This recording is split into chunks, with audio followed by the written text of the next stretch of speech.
here with Chef Jaydeep. And what's your real name actually? Jaydeep. Jaydeep. Or is it Joydeep? It isn't Joydeep, it is Jaydeep. Okay. But we can call him Chef Jaydeep, right? Yes, you can. So we've sandwiched Chef Jaydeep between the two of us because we're going to be interviewing him here at Indigo Deli in Colaba. yeah, and Indigo Deli is very very old and Chef has not changed its menu since a long time. But he has a day special as well. That's right. So Chef, can you tell us something about your menu in terms of do you have something new every day or is That menu hasn't changed in all these years. But that means we've retained a lot of signature dishes for our regular guests who come here thrice, 4 times a week even, a lot of them. But what changes every day and really changes every day is the day specials. There's everything on the day specials menu. So we have a certain format to that. We have soufflés, we have soups, we have pastas, risottos, a lot of desserts which change on a day-to-day basis. Plus a lot of sandwiches and also a lot of salads. So, Sailesh, do you want to order a sandwich? Would you like to try a sandwich or should we go with Chef's recommendation? No, I think we'll go with the chef's recommendation. So, Chef, what are you going to send in to us today? So cool, I'll send you a salad to begin with. Okay. Then we'll do an eggs benedict but with crab cakes. Wow. We call it eggs on the beach. It's phenomenal. It's really comfort. It's really nice. And we'll round it off with a pasta or a risotto. A pasta, I think. A farfalle 3 mushroom, which has been on the menu from the day we opened, and we've sold a few million portions of the same. So let's do the farfalle 3 mushrooms, a poached pear salad, and eggs on the beach. What's Okay. it, Rupali? Sure, Chef. And a good dessert as well. Yes, Absolutely. yes. Not to forget. Sailesh has a very sweet tooth, you know. This is our salad. It's a poached pear salad, and so it's actually a sweet salad. So if you're interested in having a salad that's sweet, this is the one to go for. It's got poached pears and it has got caramelized walnuts and some gorgonzola cheese. Yeah, I think that gives it that savory edge. Yeah. So like a sweet and sour, sweet and salty, you can say. Yeah, sweet and salty balance. So yeah, it's an interesting alternative to your regular salads. And it's been there since inception, so probably it's like really popular. Yeah. So don't take it off their menu. Now the salads here at Indigo Deli are really nice. They have another one which is very citrusy, so it's got lots of lime and lemon and oranges in it as well, which is also very nice. I've had it here before. So yeah, the salads are very interesting and different from what you regularly get at the other restaurants. I have to add that it's an acquired taste in a way, because the sweet aspect of it may not be appreciated by a lot of people. Like Rupali doesn't particularly like sweet in her. So like Rupali doesn't particularly like sweet in any of her food. Yeah, I like sweet only as a dessert. So for people who don't like sweet in their food, I think this is not for them. Yeah, and the cheese also has a very sharp flavor to it. So there are a lot of sharp flavors here, very sweet. The cheese is very tart, and so a lot of people may not appreciate it. But it's interesting just to try out something new.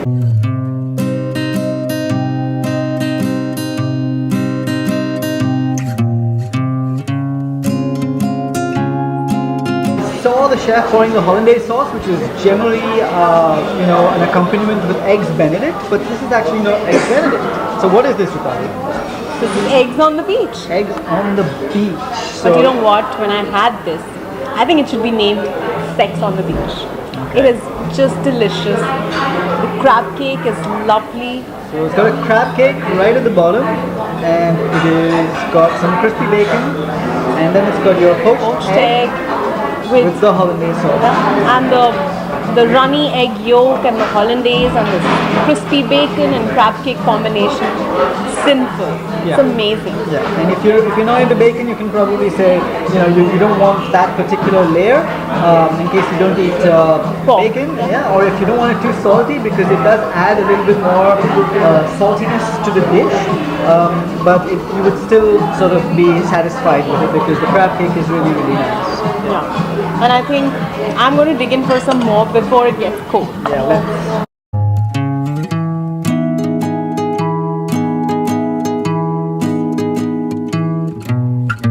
This has 3 kinds of mushrooms.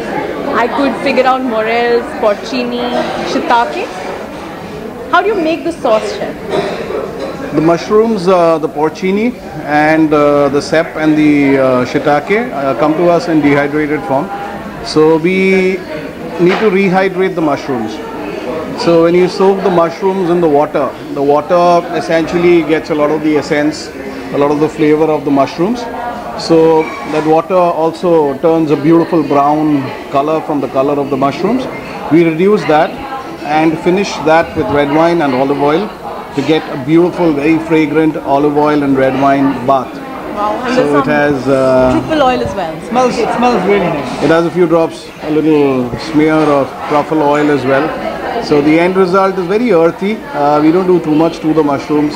Just caramelized onions, a little bit of garlic, good red wine, and there you are. And you like it more cheesy, no? Yeah, I've ordered some more Parmesan cheese. Which I because just poured combination- over to your, over the combination is pasta. Absolutely wonderful. Which has been your other top main course special apart from the tiger prawns? On the day specials, you mean? Lamb in any form is very popular. Mutton in any form is very popular. So we do a red wine braised lamb, which is it's a slow cooked 12-hour process. So people actually call up to find out when it's on the menu next. It's like a labor of love, you can say. But your main menu hasn't changed much, or at all actually. The a la carte menu hasn't. At all. So why is that? And in this day and age when there are so many similar delis opening up everywhere with similar items on the menu, how do you manage to then differentiate yourself? I guess we make it the best. I mean, the fact that all these people come back every day of the week, to dig into the same dishes. The a la carte menu hasn't changed for a reason. I mean, we have pruned it down. Over the years, we've lost a few dishes which have not been popular. But what is on the menu today is pretty much what everybody likes on the menu. It's most people's favorite dishes, our favorite dishes that still continue to be on the a la carte menu.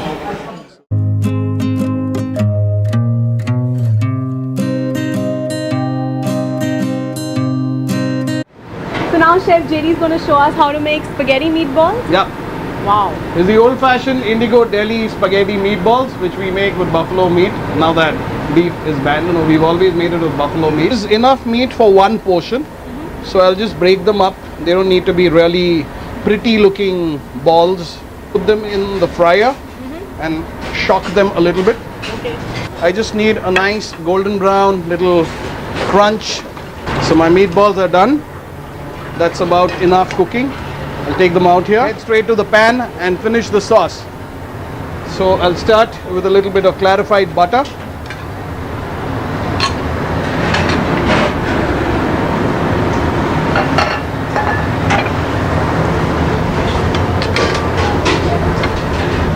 Into which I'll add a little bit of garlic. Happens to be one of my favorite ingredients. So I'm guessing most of you guys will like garlic as well. So add enough garlic to the pan. Wow, that smells really nice. Time for the onions to go into the pan. What we do slightly differently here is, and you'll get to see a little bit of flame there. Deglaze the pan with a little bit of brandy. You be careful of that lens. I'll just chuck in the tomato sauce. This is our homemade tomato concasse, and I'll add a little bit of vegetable stock here. That's a very, very fragrant tomato sauce in the pan. The meatballs to go into the sauce. The shocked meatballs. Al dant at the moment, a little less than al dant. So al dant means firm to bind.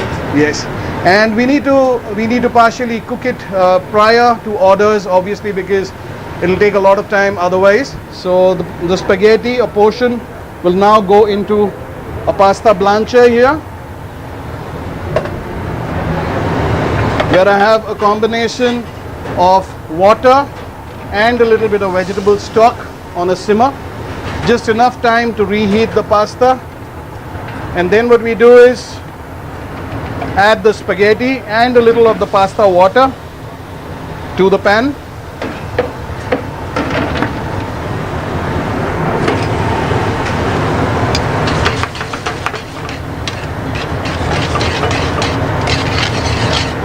What needs to be done is reduce the spaghetti in the tomato sauce to get that perfect texture. The meatballs ought to be slightly red inside, a little rare inside. A few basil leaves just to finish the dish, and a dash of extra virgin olive oil.